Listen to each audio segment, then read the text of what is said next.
ফজরের 2 রাকাত সুন্নাত এ পুরো দুনিয়া আর দুনিয়াতে যা কিছু আছে সব কিছুর চাইতে উত্তম।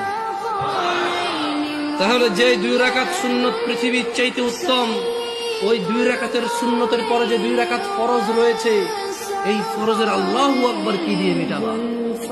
এই ফরজের সামি আল্লাহু লিমান হামিদা কি দিয়ে মিটাবা?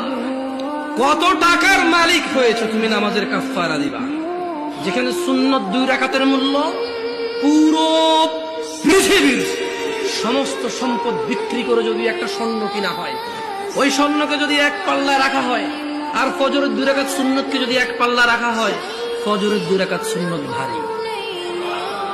ওই সুন্নত এত ভারী হলে ওই ফজরের নামাজের ফরজ যেটা তুমি ঘুমের মধ্যে কাটিয়ে দাও, ওই 2 রাকাত ফরজের আল্লাহু আকবার সামি আল্লাহ